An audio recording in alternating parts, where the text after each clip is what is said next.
People deluded, I'm back again. Thank you very much for tuning back in each and every time. I hope everybody is doing well and safe, and as usual in good spirits. Please make sure you like, comment and subscribe if you've got any opinions as well.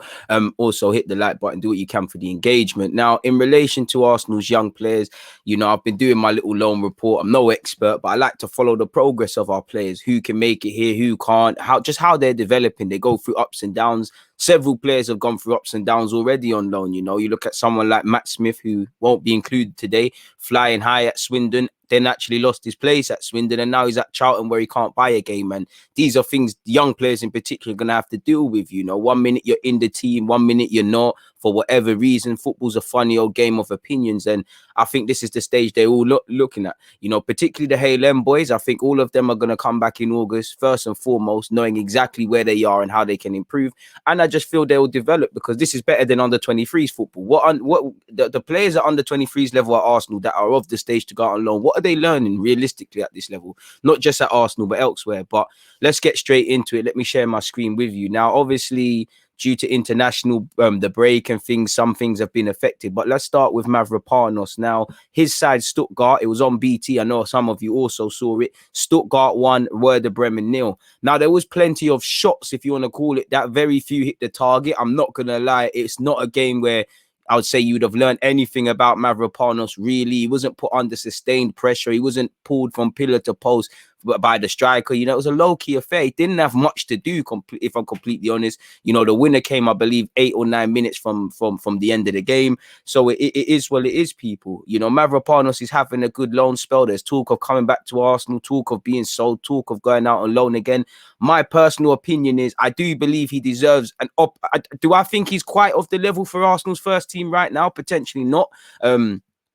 At the moment, in my opinion, I think he's still raw in elements. I still think there's a lot of things he can improve in. But I do think he's having a good loan spell, and I do think he deserves the opportunity, at least in the first week or so, to show Arteta why he might be able to be used. But saying that, for me, I think it's probably best to keep him at Stuttgart for another loan, or send him to a stronger German club. Or if you can bring him in the Premier League, if not, man, I think another loan. I do think he could have a future at Arsenal as a squad player, but he might be able to make a handsome profit. And he's going from strength to strength. He's been capped by his country, Greece. He's playing week in, week out. He's staying fit, relatively fit, away from injuries. Shout out to Stuttgart, because they're managing him very well in that regards, people.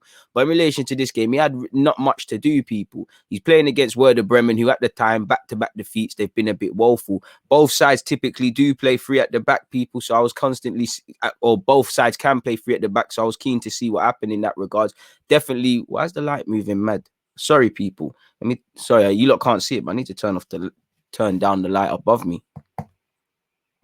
It's controlled by my phone. But yeah, Stuttgart went with a free at the back. Arsenal have moved away from that system. But again, playing free at the back, it puts a lot of demands on your centre halves to dictate the tempo, to want the ball.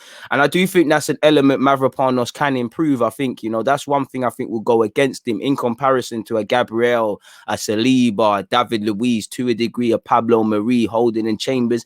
I don't think Arteta would deem him good enough with the ball at his feet, and I don't think he demands the ball to his feet a bit more. He's more of a steady Eddie sort of guy. That's no criticism. That's just what I've seen. Like I said, people, but it was a low-scoring affair. It was a low-key affair. It was quite a boring game. If I'm scrutinising Mavropanos' game just by looking at him, he did play one silly misplaced pass 6 minutes into the game, which could have put his team under pressure. I think he showed some extremely good dark arts in the 24th minute to win a free kick he shouldn't have won. I think in the 39th minute, he made an important block to deny a goal-scoring opportunity, one of the rare quality efforts either side could have had. I did think, 76th minute, he did show a good bit of composure. He was the last man and he was under pressure. If things went wrong, he could have conceded a goal. So I did think there was elements there. Generally, I think the marking was good from him. I think he stuck to his task well. For me, like I said, I do not think he's good enough with his feet, enough for what Arteta demands playing out from the back. I felt he could have looked to get onto the ball more. I think he was quite narrow and to a degree played within himself. But again, a defender's job is to defend. He's walked away with a clean sheet and another 90 minutes under his belt. So that's that in relation to Mavropanos getting stronger with every game. And not everybody needs to make it at Arsenal. We bought him for a relatively handsome, modest fee. He's now playing week in, week out in Germany. They want to keep you. A lot of German clubs are interested on loan or permanent, allegedly. He's someone that could make a profit, so that Arsenal, money can come out of the sky sort of thing, and that can be reinvested to what we want to do elsewhere. Now, if we move back to Matteo Guendouzi, who of recent, he's got his way back into the team. He had a little wobble outside of the team, but he was in the Berlin derby, Hertha Berlin against Union Berlin. He actually won a penalty, people. And did what he needed to do in that regards, people. I think he got 70 odd minutes. Union derby again. I think first 10 minutes, lucky to not be out of it. Again, I think Hertha Berlin could have went down very early to Union. It was quite a good game. I think this game was better than the Stuttgart one for me personally. I did feel the goal they conceded, it was not his fault, but there was a late runner, and he should have been aware of that sooner. Again, it's not just him, but I'm only there to watch Hertha Berlin for Guendouzi, so I'm focusing on him. I did feel that runner, Guendouzi, could have looked over his shoulder like several other players, and that's what he needs. I've said the one thing I want to see Guendouzi improving, away from nitpicking other elements, defensively, he's too easy to get past. He mashes work, he puts in the shift, but that's where the most improvements, I believe, have to be made up. In relation to the technical quality and all those things, that's what I call fine tuning with Guendouzi. When to try pass, when not to, all of these sort of things. But defensively, there's no way getting around it, and he does put a shift in. He did do well defensively. I just feel a lot of players switched off for that goal, people, that they conceded. I'm well aware I haven't actually got the score line for you lot, people. So I'm going to get that for you now, just so you know in context in what I'm speaking about. It was 1-1. Sorry, people. Yeah, man. Luka Bacchio scored a penalty that Guendouzi won, and that after Hertha Berlin went ahead in the 9th minute. So like I said, first 10 minutes, they were lucky not to be out of it, because they conceded one. They could have conceded 3-4. It was a good game for me. I think both teams had stages. So yeah, Guendouzi got, like I said, he could have done better for that goal. It was a late runner. He needs to be aware sooner. I think it was a lovely goal from their perspective. But if scrutinizing Guendouzi and just looking at him, other players, but again, I don't care about the other Hertha Berlin players. Guendouzi looks over his shoulder, he gets there. It might not happen, people. It is what it is, but I think he played very well. I think he looked, defensively, he does get back a lot and put in a shift, and he does try to get forward, and he won a penalty in the 33rd minute. I'm not going to lie, it's fully a dark arts moment. He's not played for it, and it is a foul, but it's one of them, you make sure you get the penalty. Like, his leg is trailing, he's made sure the ref knows, in it. A true villain, people. I love all of this sort of stuff.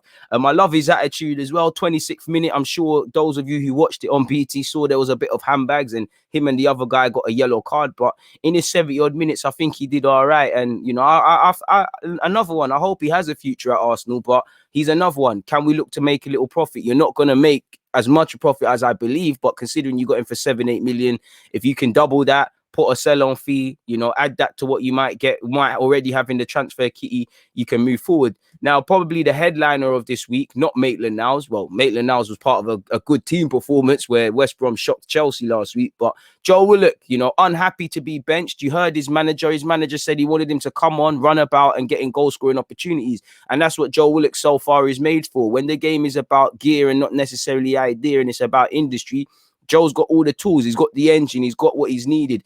The next task for Joe is, at Arsenal, 9 times out of 10, you're playing a low block. You need to show some quality on the ball. When it's games where we need high running and stuff, yeah, you could play him as this false 9 and this 10 and all of those sort of things like you've seen Arteta do. But we need a bit more quality. And I do think out of the actual homegrown players, I think he's done better than Maitland-Niles on loan, even though Maitland-Niles is more my sort of player. I think he done well. Of course, Joe Willock's unhappy to be benched, but he came on and like another true villain. The Arsenal loan, he scores against Spurs. 11 minutes from time, he makes the manager look like a genius. He came off the bench and he struck the equaliser, people. There's nothing more to say. It's a good little bit of a play from Joe Willock. He reacted well. Obviously, it's his second goal to go to go with the Southampton goal for Newcastle. The 2 goals for Newcastle. He came off the bench. He bagged the equaliser. That's all you can do, innit? Now you show your manager why you can't afford to drop him, sort of thing. He brought energy. He brought the runs. He brought the engine, as you would expect with Joe Willock, and the goal was the icing on top of the cake. And this is what you want to see from Joe, whether you get 90 minutes or 11. I know it's easier said than done, but can you affect the game?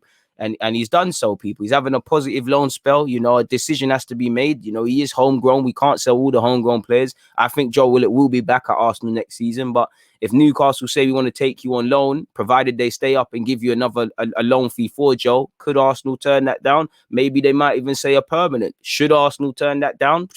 You know, sell on fee. Yeah, people. Maitland-Niles probably the most likely to leave so far of all the names I've said, excluding Guendouzi. He was part of the West Brom team who won 5-2, part of a great collective team. I think he did have a good couple neat touches, couple good passes. I think you know, the commentator said this is only his second win at West Bromwich Albion on loan, so he's in a mazza. He's been linked this week with Crystal Palace and also Southampton, people. But in this game, I think he played better in the second half. I did feel he had a good game, but I think I saw more of his quality in the second half, like you can see there, people. You know, I think he was a bit of a slow burner, but he had a very good second half for me. Better passes, put himself around, played 10 times better. Did he stand out? No, of course not. Pereira, Phillips, all of these guys did well, but I think Maitland-Niles did his thing. Collectively, the whole team did well. So it is what it is in that regards, people. Shout out to all the loanees. It's been a good week for Arsenal's loanees. If you look at William Saliba, I'm sure you all saw it, the 2-1 game in Liga against FC Nantes. You know, Nice seemed to be picking up a fair bit of form. 2 good finishes from former wonder kid Dolberg. You know, one was a penalty and the second one, he had to score in it, because if I was his teammate and he didn't square that and he didn't score, there might be something in the change room. But good little finish from him. I like Nice, man. I think they got a couple good, decent players there. You know, Tadebo's finding form. Dolberg's all right. Thuram, the son of Lillian, made a difference. You know, they've got Claude Maurice, who was at Lorient. I really like what he brings to the table. They're a good little team there, people. And I think Saliba generally had a good game. He was competent with his passes and his positioning in general. They did win 2-1, and large parts of the game, I think Nice were in control. Coulda, woulda, shoulda isn't facts, people, but I do think it could have went another way. You know, Nice have their keeper to thank a couple of times. I'll get into these statistics in a second, but I did feel Saliba could have done better for the goal. This is what I mean by, you know, first and foremost, he's getting minutes, so he's developing, and he's going to come back to Arsenal a better player, but he's not going to be the finished article, because this is why I think we need a centre-half. If you look at the defending for the corner, people, again, like I said with Guendouzi and whatnot, I'm only focusing on Arsenal. The other players aren't relevant. When I look at that corner, 6s and 7s for the whole Nice team. But then when I look at it, Saliba is you know, it's difficult, but you have to be able to watch the ball and watch runners. He's watching the ball. He's caught flat-footed. I think Thuram, who done well in the game as well. Thuram could have done better. Wait, did Dolberg actually score twice? Can't remember, but anyways, I did think Thuram was there, and Thuram was having. I think Thuram got one. In fact, I can't even remember, people. I can't lie. It was on the weekend, but either way, they beat Nantes in it. I did think Thuram and Saliba could have done much better. Like I said, Saliba's caught ball watching. He's caught flat-footed, and the ball's ricocheted off him and been tapped home again. If that's Premier League, looking at it differently. Saliba's having a good loan period. He's getting a good bit of form. He's showing his quality, but we need to remember he's a young man. He's going to do things like that. And that's where I'm looking at Arsenal. Can we polish those things? Because if he was on his toes, if he was a bit more proactive, collectively, if that Nice team, had a bit more communication, I don't think they concede that goal. Because that goal is enough. They've conceded them sort of goals all season. And maybe it's because they're young. Maybe it's because they're poorly coached. I don't know. But yeah, Saliba had a decent game. And I'm sure you've all seen the rounds going around on this. This is all courtesy of Nice FC, nicefc.com. I'm not one to read into it, because I remember Van Dijk, people saying he's never dribbled past Van Dijk, but I've seen somebody go past Van Dijk in a game. So how do you quantify dribbling past someone? You know, it's not really making sense. But for those of you who love these statistics, like I said, courtesy of Nice FC, Saliba is the only player in the league to have never been dribbled past while playing more than 600 minutes. The youngster is also in the top 5 for ball recoveries in Liga. Saliba also appears, this is obviously I've just copied and pasted the relevant bits. Saliba also appears in Liga's top 5 for ball recovery since the 6th of January when he arrived at the club. So first and foremost, we know he's not going to return, you know, a prime Van Dijk or a prime Sergio Ramos, but we need him to get confidence. We need him to get more minutes. We need him to try and iron out the rough patches and then come back to us, ultimately a tiny bit better player, that bit more ready for the Premier League and things like that. And, you know, this is what we need, because again, he's a young man, but if he gets thrown in at the deep end, we might not even be in Europe, but Arsenal are playing 2 times a week, 3 times in 10 days. So he's going to need to be able to be at that. But as you lot can see here, people, since he's joined, he's been doing all right. He's won 99 balls back from his opponent's feet, which again shows his quality. This is what you want to see. Among his teammates, you know, he leads the way ahead of Hassan Kamara, 79 ball recoveries, and Claude Maurice, who I was just plugging with 56. He's also made 20 interceptions during that period, the second best total for a Nice player. He's behind Kamara again. He's showing his quality in the air as well. Like you can see, he's won 22 duels for his club, which is the best tally in the squad since his arrival. So again, I actually think he can improve a lot in the air, but that's decent. He does look to head. This just tells me there's something to build upon. This is where, when I look at the Salibas, when I look at the Gabriels, when I look at, you know, Martinelli, these sort of guys, they've got potential, but they've got rough patches, and Arsenal haven't always been able to coach them out of that, you know, because we've still got many in our squad like that. We've been having some, but Saliba's going from strength to strength. I do think he could have done better for the goal, but it is what it is in that regards, people. Moving to Daniel Ballard, people, he didn't play against Swindon because I believe he was on international duty, or he might have been on the bench, so that one there is irrelevant. Against Gillingham, I think against Oliver, physical powerhouse, he was taught a lesson. I think he had a good game, but he tried to barge him a couple times, didn't bang, you know, tried to, you know, he won a couple in the air, he lost a couple in the air. And this is, for me, Daniel Ballard shows why he should go out on loan, because when you're playing under 23s and you've played against these same guys for years, you can bully them. You can't bully a grown man that's grown like you as well. So you have to start thinking. And I did think for the goal, again, with all of these loan reports so far, I'm only really focusing on our player because that's our investment. I did think his positioning was a bit off. It weren't his fault. It was nowhere near his fault. I attach none of the blame. I just feel his positioning was wrong. Sometimes he did get the wrong side of Oliver, but I think he gave as good as he got. He had a busy day at the office and he held it up, and Ballard's having a good loan spell. Remains to be seen if he'll get an opportunity at Arsenal. Now, if we scroll down, people, another centre half, Zach Medley. He played in the 4-0 victory against Stenhouse Moor. I can't pronounce them, but it was in the Scottish Cup. The pitch looked terrible based on the highlights. Got nothing to really say on Medley because based on the highlights, I didn't see too much of him really. Like, you know, they had barely anything to do. You know, Lafferty killed this team. Sadly, Medley got injured in the within the first 30 and needed to come off due to the new concussion rules.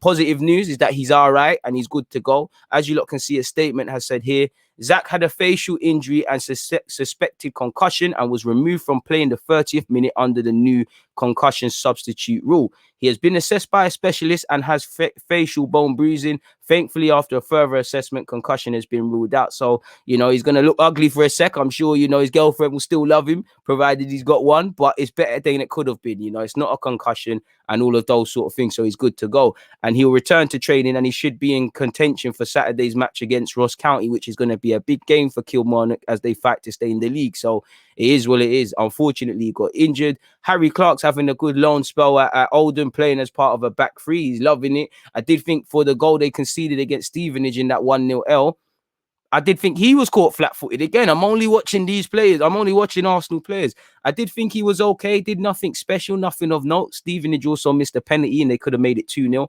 I did think he tried to help his teammates in the way he could. He did try to set a good example, but it just wasn't a good day. He picked up a knock against Crawley, you know, again, against Crawley Town, 4-1 victory. It was you know, he got 72 minutes, largely one-way traffic. He had some good touches, but nothing really of significance. He picked up a knock. This knock is unclear. Maybe it's cramp, maybe it's whatever, but he got 72 minutes. Sadly, James Olayinka, who we did hear was going to delay having surgery to try and play more football this year, he's had a terrible time with injuries of late. He's come back to Southend and apparently he's now returned to Arsenal for treatment. He suffered another knockback in relation to his injury. This groin problem has plagued him for time, and you know, we're hoping that Osei Tutu, Tyrese John Jules, James Olayinka and the rest of them sooner rather than later, Ben Shafe now as well, return to fitness and can have some sort of joy towards the end of the season. So yeah, people, it's been a fantastic week for our young players, people. They get going from strength to strength. They're all developing and we've got some serious decisions to make, whether who's going to get opportunities next year, who's going to be sold, who's going to go back on loan. It is what it is, especially in relation to the defenders. But yeah, man, it's been a fantastic one with you. I do enjoy doing these things. It takes a lot of work to get this information prepared. Like I said, I'm by no means knowledgeable. I'm just a fan who's just looking bits and pieces of these players and relaying my thoughts to you guys. So I appreciate the ones of you that do rock with this sort of content. Thank you for watching. But for now, people, Deluded, I'm out. Please make sure you like, comment, and subscribe if you haven't.